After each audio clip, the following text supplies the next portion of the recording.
같은 현상을 보고 성경에도 이렇게 같은 성령을 따라서 감동을 받은 사람들이 서로 다른, 아니 정반대 해석을 하는 경우들을 종종 볼 수 있어요. 대표적인 예로 사도 바울이 예루살렘으로 올라갈 때의 이야기가 있습니다. 한번 찾아봅시다. 사도행전 21장입니다.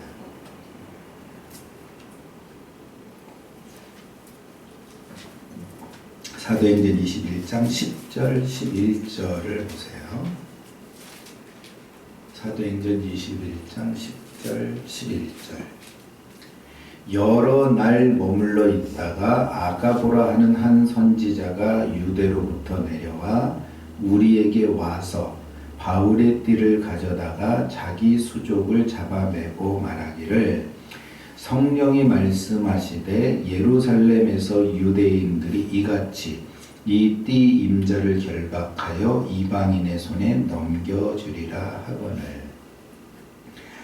사도 바울이 3차 전도 여행을 마치고 다음 목적지를 예루살렘으로 잡았습니다.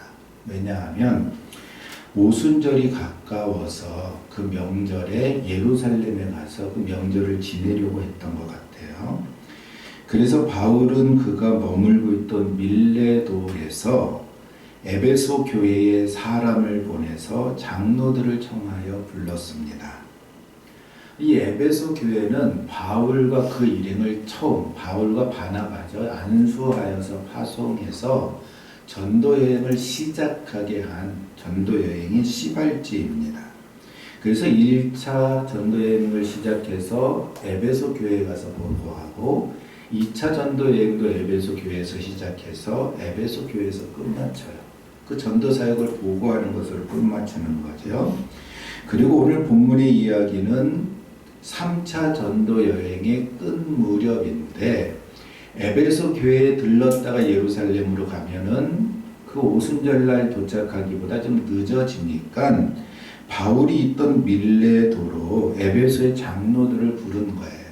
그러니까 가서 보고한 게 아니라 장로들을 불러와서 온 장로들에게 선교 보고를 하고 예루살렘으로 가려는 그 목적대로 한 거지요. 그런데 바울이 예루살렘에 올라가게 되면 오늘 사도행전 21장 10절 11절에서 읽은 것처럼 바울이 예루살렘에서 유대인들에게 붙들려서 이방인의 손에 넘겨지게 되는 일이 예정되어 있다는 거죠. 이게 올라가면 그렇게 될 것을 하나님께서 제자들에게 선지자들에게 보여주었다는 거예요. 그러니까 사도 바울도 본인에게도 하나님께서 말씀하셨기에 알고 있는 사실입니다. 오늘 읽은 그 글에도 아가보라고 하는 선지자도 이 사실을 알고 있었기에 유대에서부터 내려와서 가이사랴에 머물던 제자들에게 이 사실을 이야기했다는 거지요. 그래서 제자들은 이 바울이 예루살렘 올라가는 것을 올라가지 말라고 권면합니다. 이러한 일이 일어날 것을 바울도 알고 있었기에 이미 알고 있었기에 만류한다는 거예요. 사도행전 21장 4절을 보십시오. 제자들을 찾아 거기 이래를 머물더니 그 제자들이 성령의 감동으로 바울더러 예루살렘에 들어가지 말라 하더라. 11절 아가보 선지자가 이야기하기 전에 이미 제자들도 알고 있어서 바울에게 예루살렘에 들어가지 말라고 권면하고 있었다는 거지. 바울도 이 사실을 알고 있었는데 바울은 생각이 달랐어요. 그 뜻이 달랐다는 거죠. 13절을 보십시오. 바울이 대답하되 여러분이 어찌하여 울어 내 마음을 상하게 하느냐. 나는 주 예수의 이름을 위하여 결박당할 뿐 아니라 예루살렘에서 죽을 것도 각오하였노라 하니. 그러니까 알고 있었는데 이게 되어질 일이라면 이거 내가 가서 그렇게 되어야 하는구나. 바울은 이렇게 해석했다는 거예요. 그러니까 올라가라 가지 말아라 라는 말씀은 없었지만 앞으로 되어질 그 일들이 내가 당해야 될 일이구나 이렇게 생각했다는 거지요.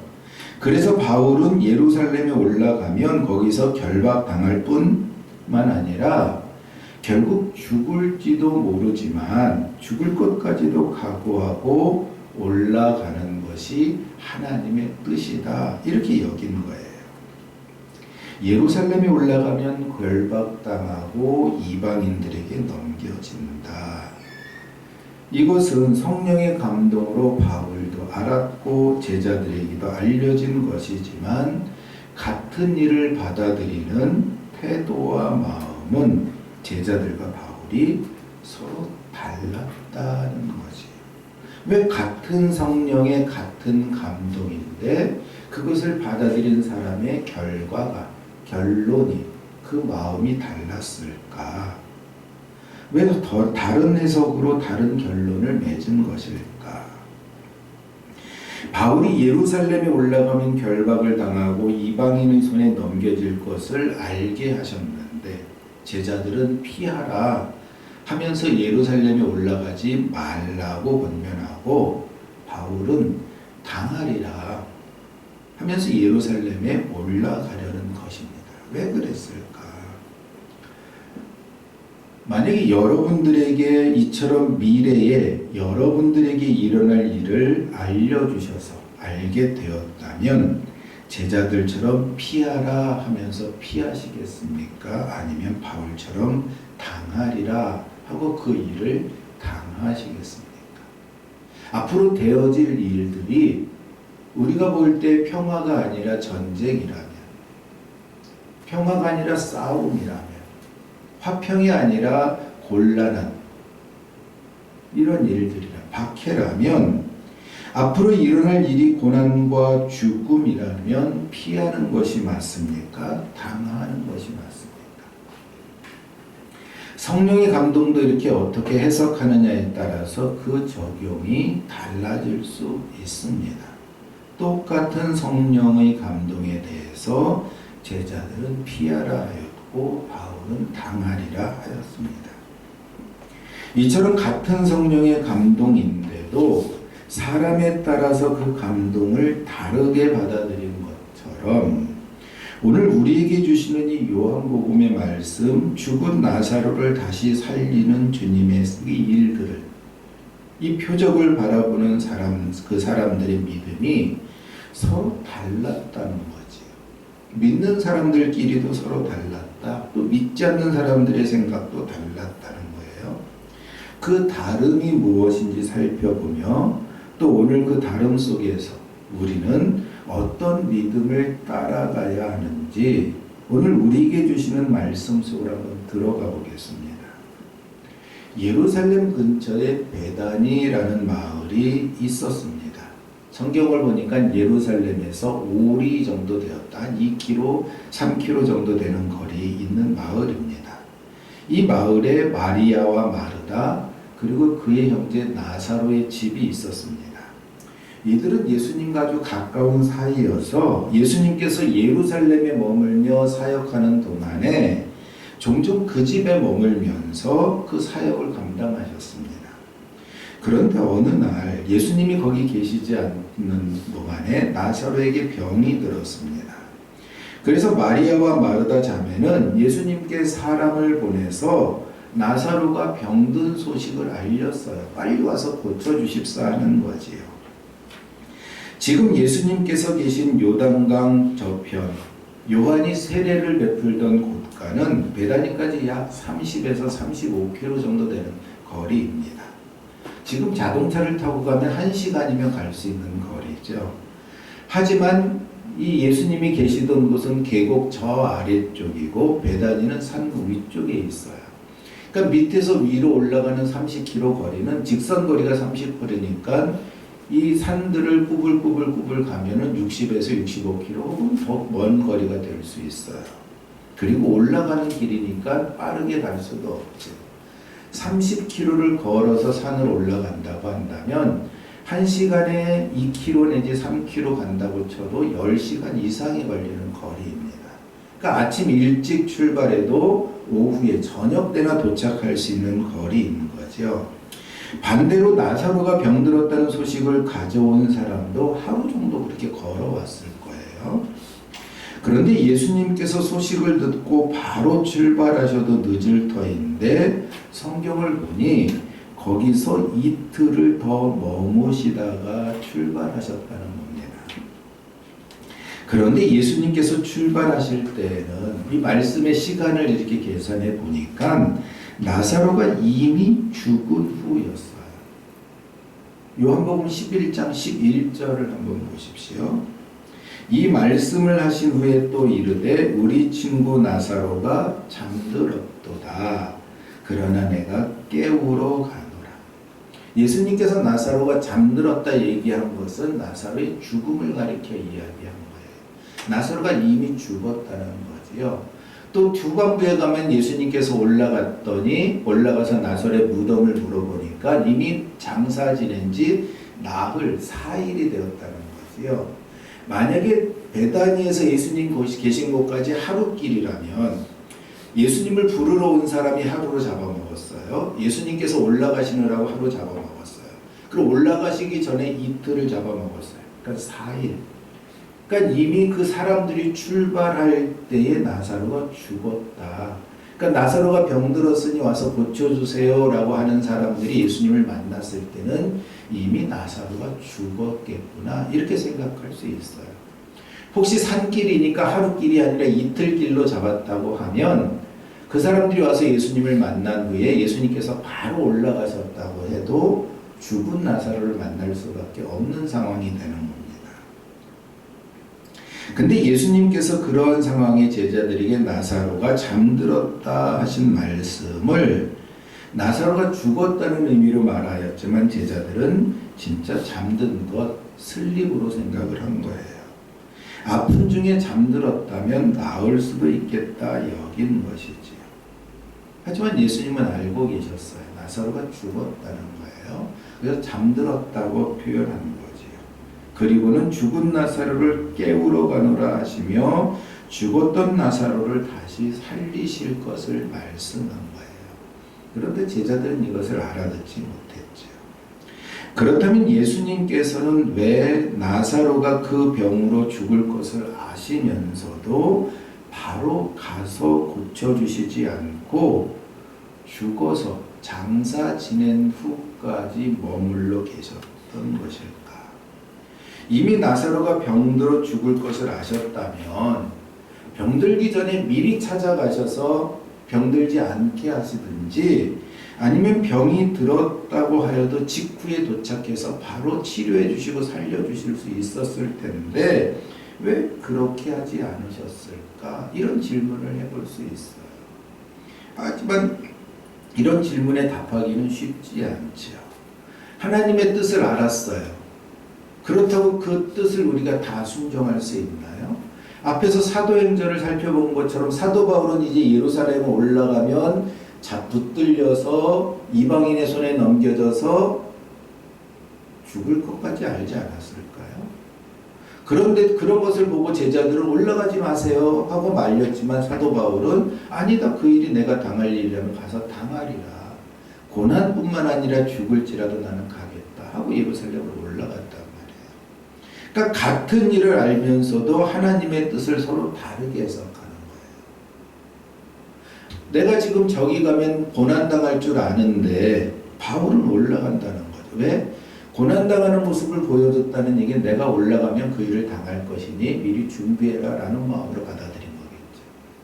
마찬가지로 오늘 나사로가 죽을 것을 예수님께서 아셨다면 사랑하는 나사로인데 미리 가셔서 죽지 않게 하시든지 병들었을 때도 죽기 전에 도착해서 치료해 주시면 살 수 있지 않았을까요? 병든 나사로를 살려주는 것이 하나님의 뜻일까요? 치료해 주지 않는 것이 하나님의 뜻일까요? 문제를 해결해 주시는 것이 하나님의 뜻일까요? 해결해 주시지 않는 것이 하나님의 뜻일까요? 기도하여 구하는데 구하는 것을 주시는 것이 하나님의 뜻일까요? 구하는 것을 주시지 않는 것이 하나님의 뜻일까요? 요한은 나사로에 관한 일에 대해서 이렇게 예수님의 말씀을 인용해서 대답합니다. 이 병은 죽을 병이 아니라 하나님의 영광을 위함이요 하나님의 아들이 이로 말미암아 영광을 받게 하려 함이라. 이와 비슷한 구절이 전에 있었죠. 나면서부터 보지 못하는 자를 보게 하실 때 이와 같은 말씀을 하셔요. 하나님의 영광을 위한 것이다. 그의 죄 때문이 아니다 라는 말씀을 하지 않습니까? 이게 요한이 예수님의 말씀을 통해 우리에게 가르쳐 주시는 중요한 메시지입니다. 나사로의 병든 일이 하나님의 영광을 위한 일이요 아들이 영광을 받게 될 일이다. 바로 이것입니다. 그런데 그 나사로가 이미 죽었습니다. 예수님과 제자들이 떠나기 전에 이미 죽었어요. 본문을 보면 예수님께서 베다니에 도착했을 때 나사로가 죽은 지 이미 나흘이나 되었다고 했습니다. 예수님이 계신 곳과 베다니가 하루 일이라고 계산하면 아까 말씀드린 것처럼 그 나사로가 병들었다고 알려주려고 사람들이 떠날 때 아니 떠난 직후에 나사로가 죽었다는 것을 의미해요. 시간적으로 계산해 보면 그렇다는 거지요. 그럼에도 예수님께서 나사로가 병들었다는 소식을 들으시고 이틀을 더 머무신 후에 출발하셨어요. 나사로는 이미 장사되었고 책을 살펴보니까 유대인들은 그런 생각을 가지고 있었다네요. 사람이 죽어도 3일 정도는 영원히 머물러 있다가 다시 돌아올 수 있다. 그래서 예수님께서는 이미 죽는 사흘이나 되어서 완전히 죽은 상태에 올라가셔서 살린 것이다. 뭐 이렇게 해석하는 부분들도 있어요. 뭐 그것도 그렇게 이해하지 못할 타당한 이야기라고 생각이 됩니다. 그런데 오늘 있는 사실을 그대로 한번 살펴보겠습니다. 요한복음 11장 17절을 보십시오. 예수께서 와서 보시니 나사로가 무덤에 있은지 이미 나흘이라. 이미 제자들과 함께 이틀이나 더 머물고 올라가자 하셔서 올라와서 베다니 근처에 도착하니 나사로가 무덤에 있은지 벌써 나흘이나 되었다는 거죠. 그러니까 유대인의 생각에 만약에 예수님께서 일찍 오셔서 이 첫째 날이나 둘째 날 오셔서 나사로를 깨웠다면 죽은 것이 아니라 잠들어 있다가 돌아올 수 있는 상황에서 예수님께서 깨우시는 것이다. 이 정도로 이해할 수 있었다는 거예요. 나인성의 과부의 아들 장사 지내러 나가려고 할 때 깨워주지 않습니까? 그게 그날 죽은 날 깨우는 거예요. 이렇게 깨울 수 있었을 것이다. 이렇게 생각하지만 오늘 나사로의 죽음에 대해서는 다른 일을 행하려 하시는 거지요. 예수님께서 십자가에 달리신 사건을 보면 유대인들은 죽은 시신을 바로 당일에 무덤에 장사를 지냈습니다. 무덤은 땅을 판 무덤이 아니라 바위를 파서 만들고 그 입구를 돌로 막는 방식이었어요. 그래서 무덤 안에는 침상 같은 것이 있어서 시신을 안치하고 시신과 향품을 함께 싸서 침상 위에 올려두었습니다. 그리고 일주일간 사람들은 유가족들과 함께 머물면서 위로하고 조문하고 그랬다는 거지요. 그러니까 예수님께서 도착했을 때는 아직 장례식이 끝나지 않아서 많은 유대인들이 예루살렘으로부터 와서 유가족들을 위로하고 있는 그런 상황이었습니다. 마르다가 그 상황 속에서 예수님께서 오신다는 소식을 듣고 곧 나가 맞이하였습니다. 그리고 마리아는 집에 앉아 있어요. 예수님을 만난 마리아가 예수님께 말합니다. 주께서 여기 계셨더라면 내 오라비가 죽지 아니하였었겠나이다. 마르다의 믿음은 분명하죠. 왜냐하면 예수님께서 그동안 하신 일을 보았어요. 찾아와서 말씀을 듣다가 병든 자들이 일어나고 눈먼 자도 눈을 뜨고 앉은 뱅이가 일어나고 하는 일들을 보았기에 만약에 나사로가 병들어 있을 당시 예수님이 계셨더라면 분명히 치료해 주셨을 것이다. 나사로는 나아서 죽지 않았을 것이다 라고 생각했다는 거죠. 그러니까 예수님이 여기 계셨더라면 내 오라비가 죽지 아니하였겠나이다 라는 말 속에는 원망도 좀 섞인 느낌도 있어요. 또 예수님이면 분명히 살려주셨을 거예요 하는 믿음도 담겨져 있어요. 그동안 이러한 그러한 상황 속에서 예수님이 함께 계셨다면 분명히 나사로를 고쳐주셨을 터인데 왜 안 계셨어요 하는 원망과 아쉬움이 담긴 이야기죠. 하지만 이 마르다의 말을 자세히 살펴보면 이 마르다의 믿음에 한계가 있음을 볼 수 있어요. 어떤 한계인가? 21절을 보십시오. 마르다가 예수께 여짜오되 주께서 여기 계셨더라면 내 오라비가 죽지 아니하였겠나이다. 치료해 주셨어요. 분명히 계셨다면 예수님께서 살려주셨을 거야 하는 믿음이지요. 그런데 22절 보십시오. 그러나 나는 이제라도 주께서 무엇이든지 하나님께 구하시는 것을 하나님이 주실 줄 아나이다. 어떤 말일까요? 만약에 예수님께서 하나님께 구해서 죽은 나사로를 살려달라고 하신다면 하나님께서 살려주실 거예요. 이런 믿음일까요? 그럼 그런 마음도 담겨 있는 것 같아요. 하지만 예수님께서 그 자리에 계시지 않았기에 나사로는 죽을 수밖에 없었습니다. 그런데 22절처럼 마르다의 또 다른 믿음은 나사로는 죽었지만 나는 이제라도 주님께서 무엇이든지 하나님께 구하시는 것을 하나님이 주실 줄 아나이다. 예수님에 대한 또 다른 믿음이지요. 여러분들 이 마르다의 고백에 동의하십니까? 예수님께서 하나님께 무엇을 구하신다면 하나님께서 예수님께 그것을 주실 거예요. 응답하실 거예요. 이러한 믿음이 혹시 여러분들에게도 있습니까? 마르다가 말한 이 말에 여러분 동의할 수 있어요? 예수님께서 하나님께 구하는 것을 하나님이 주실 줄 믿습니까? 아멘이십니까? 그렇다면 여러분의 믿음이 이러한 마르다의 믿음에 머물러 있어서는 안 됩니다. 왜냐하면 마르다의 믿음에 머물지 않고 앞으로 더 나아가야 하기 때문입니다. 22절에서 22절 한번 보십시오. 이제라도 예수님께서 하나님께 구하는 것을 주실 것이라는 믿음 가운데 혹시 죽은 나사로를 살려주실 것까지 믿은 것은 아닐까 하고 생각해 볼 수 있어요. 하지만 이는 믿음의 고백이기는 하지만 동시에 아쉬움과 상처가 깊이 담겨 있는 말입니다. 21절에서 연결되어서 22절은 이미 늦었다고 느끼는 인간적인 한계가 있어요. 그런데 23절을 보십시오. 예수님의 대답입니다. 예수께서 이르시되 내 오라비가 다시 살아나리라. 24절도 보십시오. 마르다가 이르되 마지막 날 부활 때는 다시 살아날 줄을 내가 아나이다.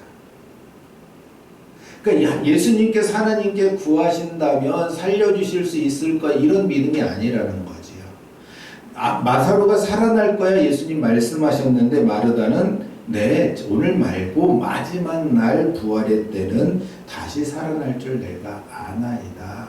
여기서 마르다의 믿음을 볼 수 있어요. 적어도 부활신앙을 가지고 있어요. 하지만 예수님께서 말씀하신 내 오라비가 다시 살아나리라 하신 말씀은 마지막 날 그 부활의 때 다시 살아날 것을 말씀하신 것이 아니지요.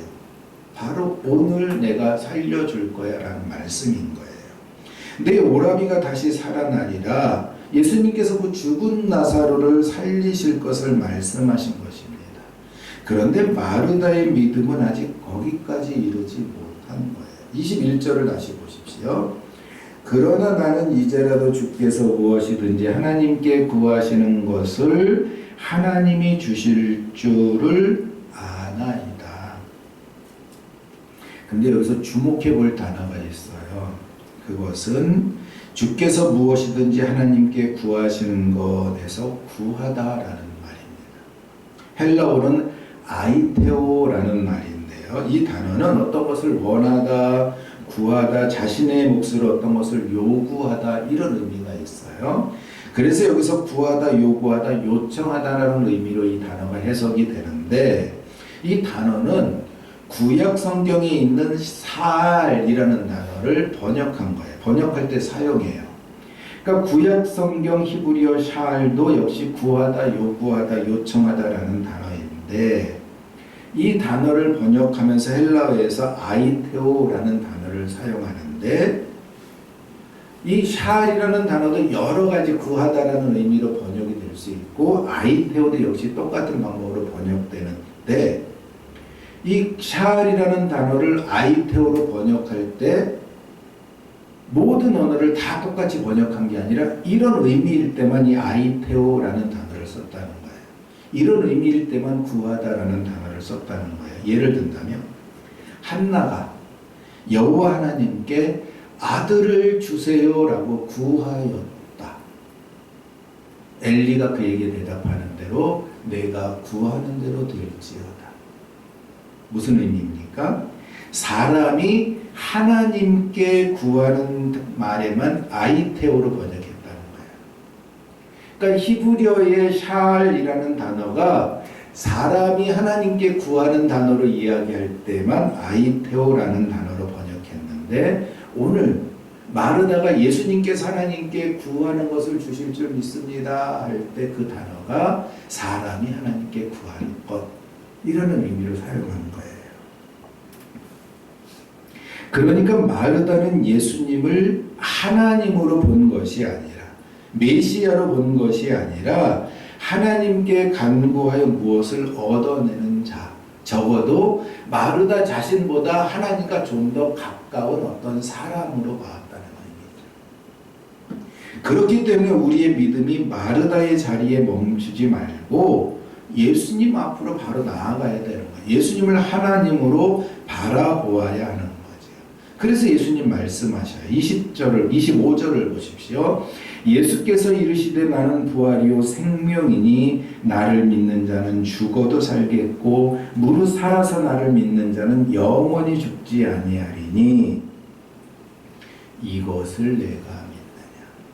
처음 예수님을 하나님께 구하는 자로 여겼던 그 믿음에서 예수님을 부활이요 생명으로 믿어야 한다.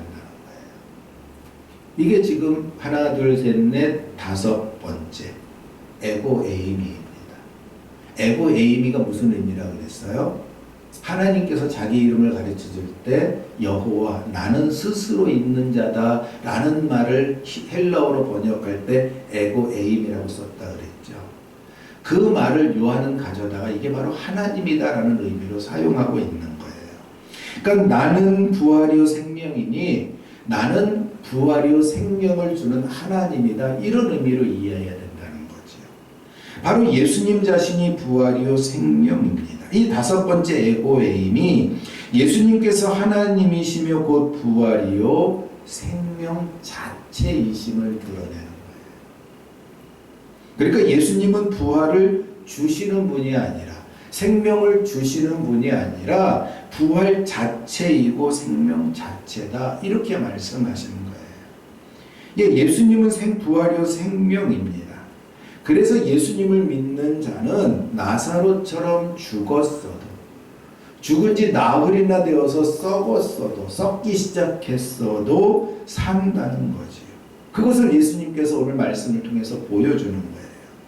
또한 살아서 예수님을 믿는 자는 영원히 죽지 아니합니다.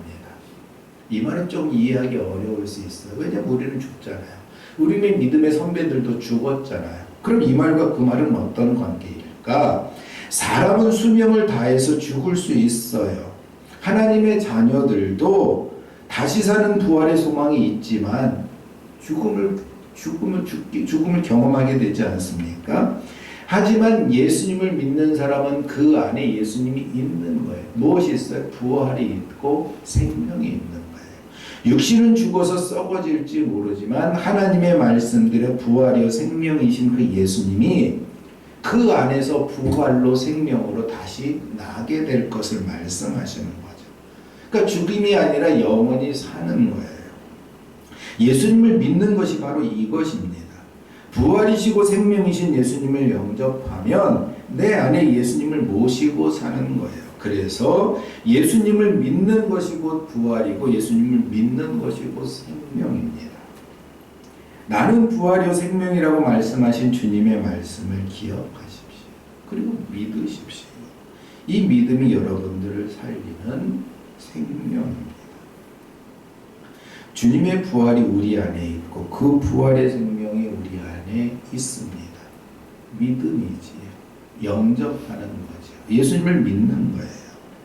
2000년 전에 이 일을 이루시려고 하나님께서 그 아들을 보내셨고 그 아들은 하나님 말씀에 순종해서 이 땅에 오셨습니다. 이 거룩한 주님의 탄생을 기념하는 성탄절이 이번 주 목요일입니다. 이처럼 그날은 우리 앞에 다시 다가오게 될 거예요. 성탄절이 올까요? 안 올까요? 앞으로 나흘이나 남았어요. 올까요? 안 올까요? 옵니다. 성탄절이 우리 앞에 오는 것처럼 주님의 그날도 오게 될 거예요. 주님 다시 오시는 그날을 기다리면서 오늘도 부활 생명을 이걸 믿음으로 간직하시는 저와 여러분 되기를 바랍니다.